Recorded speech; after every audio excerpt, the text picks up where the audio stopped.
In this video, I'm going to walk you through the steps to conduct an independent t-test using a method based on evaluating the 95% confidence intervals associated with the difference in the means.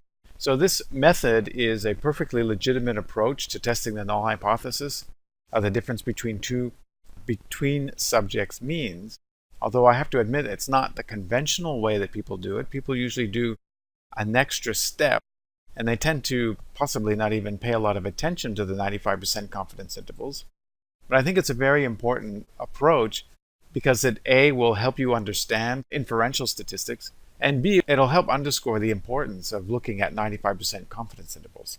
So the textbook describes 8 steps, and I'm going to go through them for the example based on the study that evaluated perceived intelligence in faces based on whether faces were wearing glasses or not. So let's check this out. We've got the first step is to calculate the means and the variances for each group. And I show this table in the textbook, which is a table I created out of SPSS, and I'll show you in a minute how I created it. But the main thing is that the mean here for no glasses is 4.025, and for yes wearing glasses is 4.425.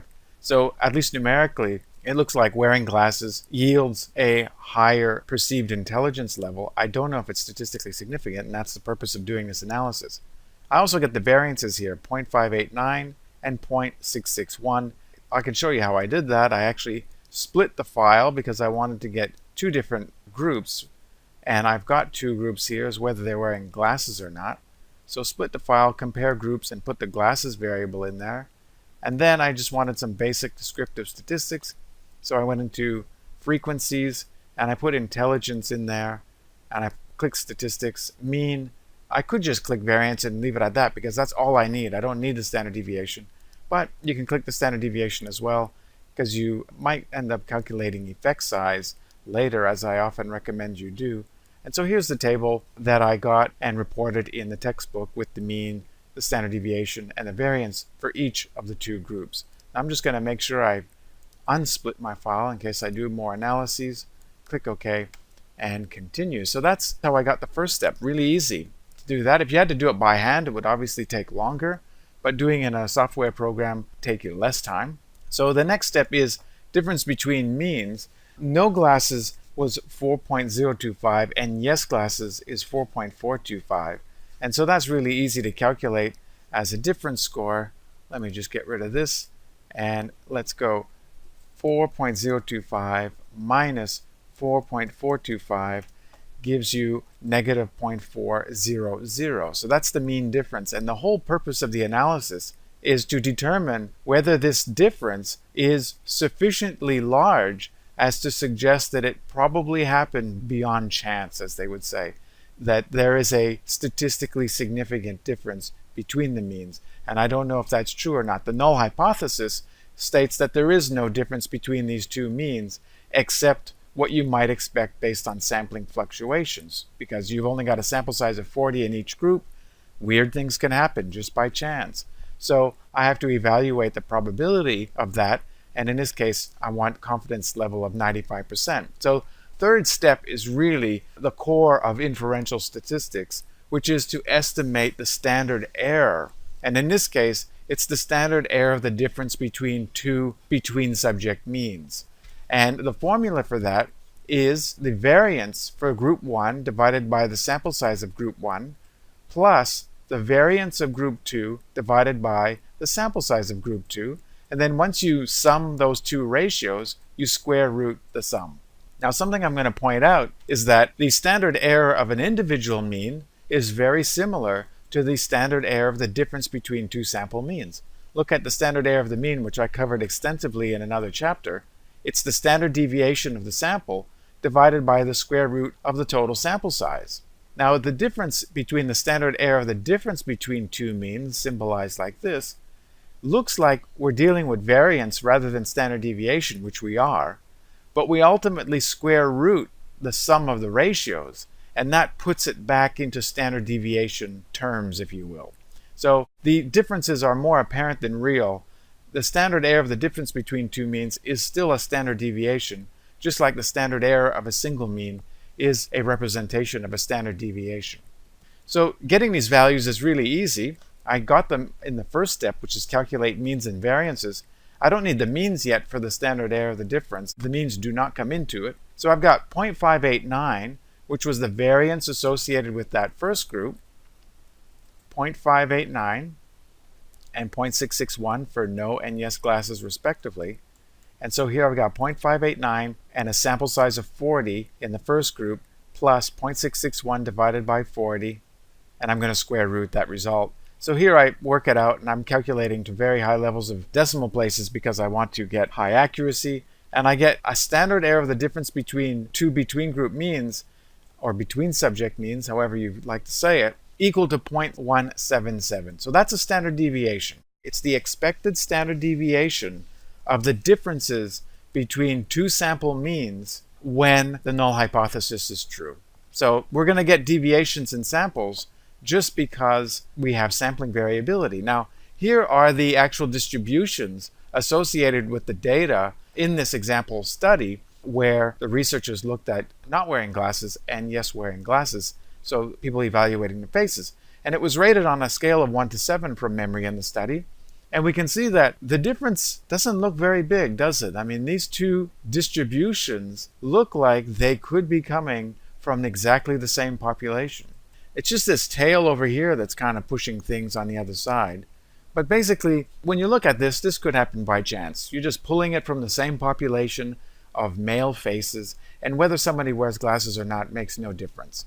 But the numerical means suggest maybe there is a difference, and I've got to calculate the standard error associated with pulling samples from a population, and that population is the same for both groups under the null hypothesis.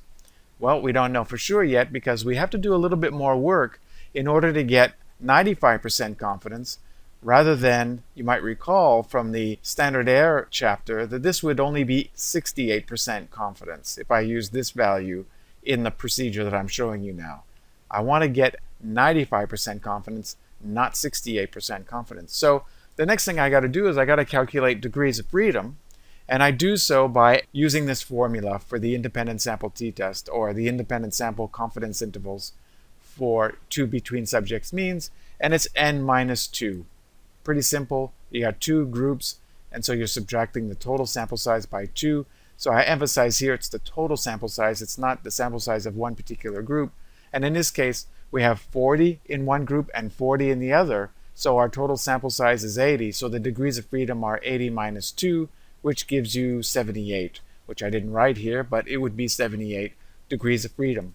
Now, with the degrees of freedom, I can now identify the relevant t-value from the t-distribution, because it has been shown that the differences between two sample means, when the null hypothesis is true, replicates a distribution that is known as the t-distribution, the theoretical t-distribution. And the way that I can get the relevant critical t-value to allow me to estimate 95% confidence intervals for the differences between two means is here. So I can use the t-distribution, and in Excel I can use this function. And I'll show you what I did exactly. Really quite simple. Type in equal t dot inverse dot 2t, and now I need to put in my probability, and as this is alpha, the maximum probability I'm allowing to make a fool of myself by declaring a difference between two means when in fact there really is no difference between the means in the population. So I want 95% confidence intervals, and that necessarily means that I also accept 5% chance of making a mistake in my hypothesis testing. So 0.05, and degrees of freedom I calculated earlier at 78. 80 minus 2 equals 78. And this is going to make reference to the t-distribution with 78 degrees of freedom. And it's telling me that I need to multiply my standard error by 1.99. Now, usually for most studies, it's going to be something close to 2.0 that you're going to be multiplying your standard error in order to get 95% confidence, which is what most people want. They want about 95% confidence. In this case, it's 1.99 with the sample size of 80, or degrees of freedom 78. And that's what I write here. Now, I point out something here that's interesting, that the t-distribution is not just a single distribution. There are many different t-distributions. They're slightly different to each other, And they're different to the extent that the degrees of freedom are different. So in this case here, when we have degrees of freedom equal infinity, the t-distribution essentially replicates the z-distribution. But as your degrees of freedom or your sample size is not infinity, and none of us deal with infinity sample sizes, in those cases the distribution becomes increasingly shorter and the tails become increasingly fatter. And so we've got here a distribution with 5 degrees of freedom, a very small sample size. And that's what the distribution would look like. And you can see that it's actually getting pretty close to what is essentially the z-distribution, which is a t-distribution with infinity degrees of freedom. And so this 1.99 is a value that's close to 2 standard deviations above and below the mean of 0 in the t-distribution. And the t-distribution always has a mean of 0, because the first mean might be a little bit smaller or the first mean might be a little bit bigger. You don't know. Due to sampling fluctuations, they're unlikely to be exactly the same. They're going to differ a little bit even when the null hypothesis is true. The question is it sufficiently deviant to suggest that, well, maybe these 2 sample means come from 2 different populations? And so if the magnitude of the difference is so large that we push into a high point in the distribution, then we might make a conclusion that it actually is different. Now, in the 95% confidence interval approach, we need to multiply our standard error of the difference between the means, which only represents 68% confidence, by a value that will give us 95% confidence. And it's necessarily going to be a larger value because you want greater confidence. You need a larger standard error multiplier, if you will. I also call it a confidence interval multiplier. And so in this case, multiplying the standard error of 0.177 by 1.991 gives me a value of 0.352. Now I'm very nearly finished the process of testing the null hypothesis of 2 different means from a between subjects design, because now I have my confidence interval multiplier. I now only need to add and subtract that product, which is the confidence interval multiplier, from the difference in the means. And so my lower bound, my 95% confidence interval lower bound, is equal to negative 0.400, which is the difference between the 2 sample means that I calculated in step 1, or maybe actually not step 1, but step 2 or 3, and then subtract my multiplier, my confidence interval multiplier, in order to get a lower bound estimate associated with this analysis. Now, the fact that the mean difference is negative is irrelevant. I could have subtracted no glasses from yes glasses, or vice versa. It's not consequential. In this case, it actually turns out negative given the order that I had it. So negative 0.400 minus 0.352, which is my confidence interval multiplier, and I get negative 0.752. So the difference between the 2 sample means may be as large as negative 0.752 with 95% confidence. But what about the upper bound? What might the upper bound be? Because that's very important for the purposes of evaluating whether the difference in the means is statistically significant. So in this case, negative 0.40 equals plus 0.352. And I get a value of negative 0.048. So both of the lower and upper bound estimates are negative. And that is an important observation for the purposes of evaluating my null hypothesis, because in step 8, I now have to interpret my confidence intervals. And I say here, if the lower bound and upper bound confidence intervals, that is, are different signs, so one is positive and one is negative, then declare that the test failed to reject the null hypothesis. Now that makes sense, because if I can't declare whether no glasses or yes glasses is higher than the other, it could be one or the other. If one is negative and one is positive in terms of confidence intervals, I don't know what direction the difference in the means is. And I don't want to be able to say something like that because it says that I don't know. Maybe it's from the same population. I don't know.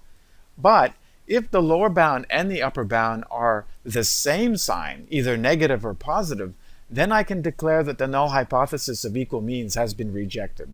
And I have to focus on what mean is larger than the other in order to make a substantive conclusion about the data. So in this case, both the lower bound and the upper bound were negative, negative 0.752 and negative 0.048. Therefore, I can reject the null hypothesis of equal means, And in this case, the larger mean was associated with the faces that were wearing glasses. They got rated as more intelligent on average.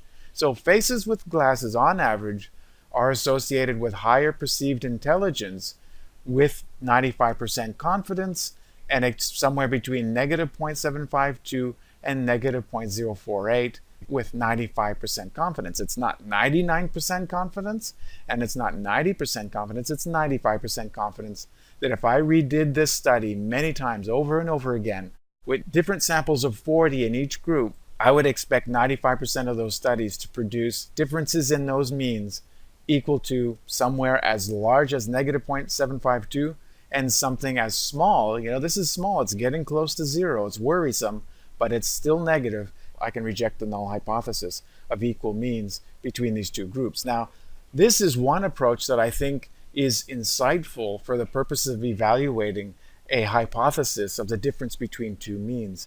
It's not the typical way that people conduct the analysis, because there's one little piece of information that is missing for this analysis to be entirely complete with respect to how people typically do a test of the difference between two means. And that's calculating a precise probability associated with the test of the null hypothesis. And I'm going to do that in a separate video. But this is still valuable because looking at confidence intervals is very informative. Look how I can see that it might be as big as negative 0.752 or as small as negative 0.048. So the difference is, yes, both on the negative side, but I'm not very confident. Even though I'm 95% confident, yes, this is still pretty close to zero. And so 95% confidence intervals are very important.